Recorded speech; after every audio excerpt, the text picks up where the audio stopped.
हैं Quest Investment Managers के CIO and portfolio manager Rakesh व्यास।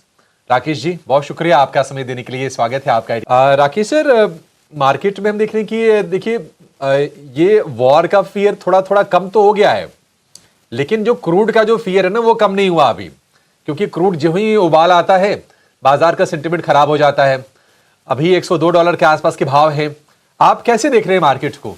क्या वॉर खत्म होते ही चीजें सब कुछ ठीक हो जाएंगी, या फिर जब तक क्रूड नहीं ठीक होगा तब तक बाजार का मूड भी ठीक नहीं होगा? नमस्कार अभिषेक जी, और धन्यवाद मुझे इस शो पर बुलाने के लिए। आप सही बोल रहे हैं कि अगर वैसे देखा जाए तो जो वॉर की इंटेंसिटी थी वो तो ऑलमोस्ट खत्म हो चुकी है, बट क्रूड में अभी भी तेजी बहुत ज्यादा जारी है। तो $100 के आसपास है, उसके ऊपर ही क्रूड ट्रेड कर रहा है। और मुझे ऐसा लगता है कि अगर ये स्ट्रेट ऑफ हॉर्मुज में थोड़ा रिलैक्सेशन वगैरह भी हुआ तो भी क्रूड बहुत ज्यादा गिरेगा नहीं। तो हमको एक ये मान के चलना चाहिए बैक ऑफ माइंड की क्रूड का जो लेवल है वो $80-90 के यहाँ कहीं सेटल होगा। और उसका कुछ इम्प्लीकेशन अभिषेक जी मेरे हिसाब से ओवरऑल मैक्रो इकोनॉमिक पे आएगा ही आएगा और अर्निंग्स पे भी आएगा। बट साथ में मैं ये भी बताना चाहूंगा कि अगर हम अभी रिसेंटली देखें तो जहां जहां नंबर्स बहुत अच्छे आए हैं, जहां अर्निंग ग्रोथ सरप्राइज किया है पॉजिटिवली, वहां हमने बहुत अच्छा रिएक्शन भी देखा है स्टॉक का। तो अभी फिलहाल के लिए मार्केट थोड़ा मैक्रो से हटकर स्टॉक स्पेसिफिक ज्यादा देख रहा है। आप जैसे देखेंगे, अगर आईटी सर्विसेज कंपनी पिछले कुछ समय से बहुत प्रेशर में है, स्टॉक्स काफी गिरे हैं, बट उनमें से अगर मैं ओरेकल फाइनेंशियल सर्विसेज की बात करूं या अभी रिसेंटली कोफोर्ज की बात करूं, उसमें हमने काफी अच्छी अपसाइड देखी है, स्टॉक्स काफी चले हैं वहां से।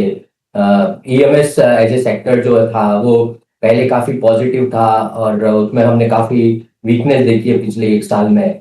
बट एवलॉन टेक्नोलॉजी करके एक कंपनी है, उसने अच्छे नंबर्स दिए हैं, उसमें हम अच्छी तेजी देख रहे हैं पिछले 2-3 दिन से। और जस्ट एज ए डिस्क्लोजर, ये सारे स्टॉक्स हमारे पोर्टफोलियो में हो सकते हैं, तो ये बाय रिकमेंडेशन नहीं है। बट मैं सिर्फ ये हाईलाइट करना चाहता हूँ अभिषेक जी कि जहां जहां नंबर्स अच्छे आ रहे हैं वहां मार्केट उसको पॉजिटिवली रिएक्ट कर रहा है। और मेरे ख्याल से यही ट्रेजेक्टरी रहने वाला है अगर हम अगले 3 से 6 महीने की बात करें तो, क्योंकि मैक्रो इकोनॉमी साइड पे हमको थोड़ा रिलीफ दिखेगा, बट मुझे लगता है एनर्जी प्राइसेस फिर भी जो प्री वॉर थे उससे एलिवेटेड लेवल पे ही रहेंगी। जी राकेश जी, लोग ना मतलब थोड़े से ना बाजार को लेकर मायूस तो हैं, क्योंकि बाजार ठिठक ठिठक के चल रहा है। पहले टैरिफ की टेंशन थी, उसके बाद डोनाल्ड ट्रंप ने पूरे ग्लोबल इकोनॉमीज को वॉर में कह सकते हैं कि झोंक दिया, और उसकी लपटें सब तक पहुंची हैं। आप यहां से आगे आपको क्या लगता है कि पैसे बनाने बाजार में आसान होंगे, या फिर ये कश्मकश चलती रहेगी, ये दुविधा भी आगे और जारी रहेगी? देखिए, अनसर्टेनिटी तो बाजार में अभिषेक जी हमेशा रहती है। बहुत कम ऐसे समय होते हैं जब बाजार एकदम सर्टेन दिखाई देता हो। तो मेरे ख्याल से, बट जो हम बोलते हैं बाजार हमेशा वॉल ऑफ वरीज को क्लाइम करता है, तो हमने ट्रेड डील के संदर्भ में देखा बाजार ने धीरे धीरे उसको भी काफी हद तक क्लाइम करके निकल चुका है। या अगर हम बात करें इस वॉर की, तो वहां पर भी हमने काफी पॉजिटिवनेस देखी है ऑलरेडी, क्योंकि वो एक वीकनेस हम देख चुके थे पिछले कुछ समय से। तो मुझे लगता है यहाँ से बाजार का जो रवैया है वो बेसिकली मेरे को ऐसा लगता है अर्निंग्स को लेकर ही बाजार रिएक्ट करेगा। और स्टॉक मार्केट में जो अभी रिटर्न बनेंगे वो बेसिकली अर्निंग ट्रेजेक्टरी को देखकर ही बनेंगे। और मुझे ऐसा लगता है कि अगर हम लार्ज या निफ्टी अगर की बात करें तो करीब 10 से 11% का अर्निंग ग्रोथ दिखाई।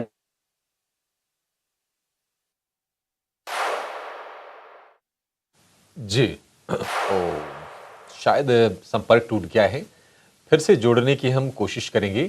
राकेश जी, आपको आवाज आ रही है सर हमारी?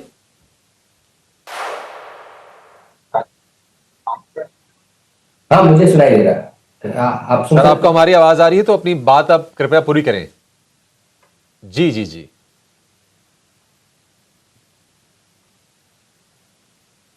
हैं? मैं यही बोल रहा था अभिषेक जी की, या मैं यही बोल रहा था अभिषेक जी की, अगर मार्केट में रिटर्न्स यहाँ से बनाने हैं तो हमको उन कंपनीज को ज्यादा भरोसा करना चाहिए जहाँ अर्निंग ग्रोथ की ट्रेजेक्टरी स्ट्रांग दिखती है। और अगर हम लंबे समय के लिए भी देखें अभिषेक जी, तो मार्केट या स्टॉक्स में रिटर्न अर्निंग्स की ट्रेजेक्टरी के हिसाब से ही बनते हैं। और यहाँ पर मैं बोल रहा था कि अगर हम ब्रॉडर मार्केट की बात करें तो 10-12% का अर्निंग ग्रोथ दिखाई देता है, बट कुछ कुछ पॉकेट्स है जहां पर अर्निंग ग्रोथ काफी अच्छी दिखाई देती है, आउटलुक बहुत अच्छा है। और ये जो हमने वॉल्स ऑफ क्लाइम किया है यूएस ट्रेड डील को लेकर या यूएस ईरान वॉर को लेकर, उससे अभी थोड़ा आउटलुक पॉजिटिव होता जा रहा है कंपेयर टू जो हमने पिछले 2 साल में देखा था।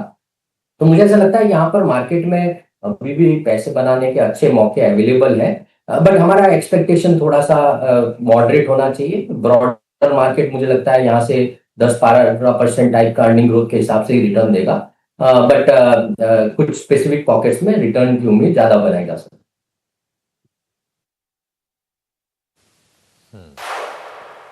कौन से एरियाज आपको वैल्यूएशन के हिसाब से काफी ज्यादा अट्रैक्टिव लग रहे हैं सर, और कहां पर आपको लगता है कि ये थोड़ा सतर्क रहना चाहिए या फिर दूर रहे तो ही बेहतर है?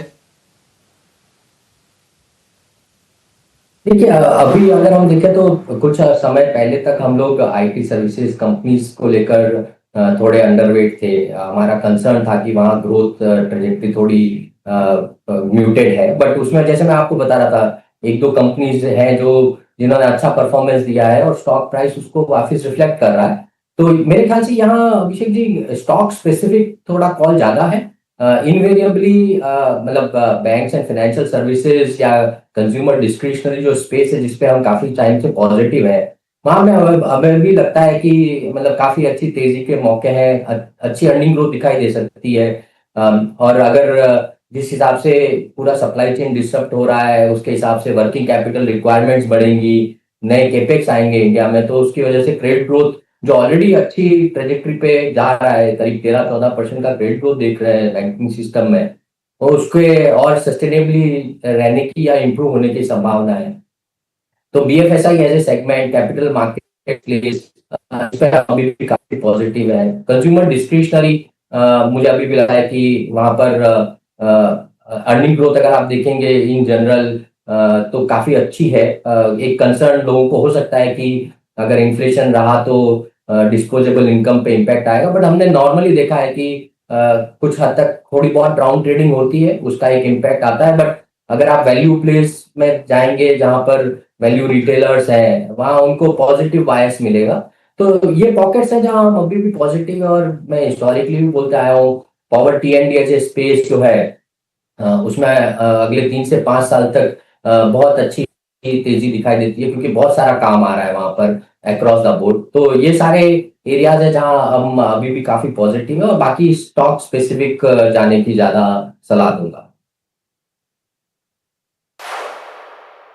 ठीक है, बीएफएसआई हो गया है, कैपिटल मार्केट स्टॉक्स होंगे, उनको लेकर भी पॉजिटिव है राकेश जी। राकेश जी, एक चर्चा ये भी हो रही है कि शायद जो अगली पॉलिसी आए, चूंकि क्रूड इतना ज्यादा चढ़ चुका है कि इन्फ्लेशन को कहीं न कहीं हवा दे सकता है, और उसके बाद आरबीआई को दरें बढ़ाने पर विचार करनी पड़े। कितनी संभावना आप देख रहे हैं? क्योंकि अगर ये हुआ तो फिर तो ये बीएफएसआई के लिए शॉर्ट टर्म में काफी बड़ा नेगेटिव हो जाएगा। जी देखिए, आपकी बात बिल्कुल सही है। अभी तक का अगर हम एक्शन देखेंगे आरबीआई या सरकार का, तो उन्होंने काफी हद तक कोशिश की है कि इन्फ्लेशन को पास ऑन नहीं किया जाए। तो जो स्पेशल एक्साइज ड्यूटी का जो हिट लिया है सरकार ने, उससे अभी भी अगर हम देखें तो क्रूड की वजह से जो रिटेल फ्यूल प्राइस है उसमें अभी कोई चेंजेस नहीं है। और एक ऐसी आशंका या उम्मीद थी कि स्टेट इलेक्शन रिजल्ट्स के बाद में शायद रिटेल फ्यूल प्राइसेस बढ़ेंगे। मुझे लगता है कुछ हद तक अगर ये सस्टेनेबली जो क्रूड है वो अगर इसी दाम के आसपास रहा तो थोड़ा पास ऑन करना पड़ेगा, बिकॉज सब कुछ सरकार या ऑयल मार्केटिंग कंपनीज बियर नहीं कर सकती है। तो थोड़ा एक इन्फ्लेशनरी एनवायरनमेंट रहेगा, और इनवेरिएबली मतलब अक्रॉस द बोर्ड अगर आप देखेंगे अभी तो रॉ मटेरियल इन जनरल में ऑलरेडी हम काफी इन्फ्लेशन देख रहे हैं धीरे धीरे। उसका कुछ इम्पैक्ट हमको कंपनीज बियर करती देखेंगी in terms of margin hit थोड़ा सा, या फिर पास ऑन भी करेंगी। तो इन्फ्लेशन तो एक रियल थ्रेट है, उसमें कोई डाउट नहीं है। बट जहां तक बात आपकी इंटरेस्ट रेट को लेकर है और उसका इम्पैक्ट बीएफएसआई या बैंक्स को लेकर है, अभिषेक जी एक चीज माननी पड़ेगी कि जब भी इंटरेस्ट रेट बढ़ते हैं तो एक्चुअली बैंक्स को फायदा होता है, नुकसान नहीं होता। क्योंकि उनके जो एसेट है उसमें से एक बड़ा प्रोपोर्शन जो है वो रेपो लिंक रेट या EBLR लिंक रेट होता है, तो वहां पर उनका रिप्राइसिंग एक्चुअली ऊपर आ जाता है, जबकि उनका कॉस्ट ऑफ डिपॉजिट में इम्पैक्ट जो है वो धीरे धीरे होता है। और यही कहानी हम देखते हैं जब उल्टी हो जाती है, जब इंटरेस्ट रेट कट होती है। तो अगर हम पिछले 12 से 14 महीने की बात करें, तो जब इंटरेस्ट रेट इतनी जोर से कटी थी, तो बैंक्स के निम में प्रेशर दिखा था। अगर रेट्स ऊपर जाएंगी तो हो सकता है बैंक्स के निम में एक्सपेंशन जैसा देखने को मिले। तो मेरे हिसाब से ये इवन मीडियम टर्म में भी नेगेटिव नहीं है। और जहां तक अगर मॉडरेट इन्फ्लेशन है और मॉडरेट रेट हाइक है, तो मेरे ख्याल से इंडियन इकोनॉमी में उसको बियर करने की क्षमता है, और फिर भी ग्रोथ ट्रेजेक्टरी स्ट्रांग रह सकती है। उसी संदर्भ में हम लोग कभी भी पॉजिटिव है, बैंक्स BFSI से। ठीक है राकेश जी, एक आखिरी सवाल। देखिए, कई सारे इफ्स एंड बट्स हैं, सवाल कई सारे हैं। मन में जो दुविधा है, मन में जो डर है, वो भी है कि बाजार में आगे क्या होगा। तो क्या ये बेहतर है कि हम डायरेक्ट इक्विटी का रूट छोड़ के कुछ टाइम के लिए म्यूचुअल फंड का रूट ले लें, और जो पैसे हैं आप जैसे जो पोर्टफोलियो मैनेजर्स हैं या फिर जो फंड मैनेजर्स हैं उनके हवाले कर दें? जनरली अभिषेक जी, आपकी बात बिल्कुल सही है। अगर अगर कोई बहुत गहराई से इक्विटी मार्केट्स या स्टॉक्स को अध्ययन नहीं कर पा रहा है, क्योंकि ये मार्केट बहुत डायनामिक है, तो यहाँ पर चीजें बहुत जल्दी से बदलती हैं। तो अगर आप किसी प्रोफेशनल की मदद लेके अपना पैसा निवेश करेंगे तो ये हमेशा अच्छा रहता है, क्योंकि डायरेक्ट इक्विटी में आप अपने काम के अलावा आपको ये सारी चीजें भी बहुत ज्यादा फोकस करनी पड़ती है।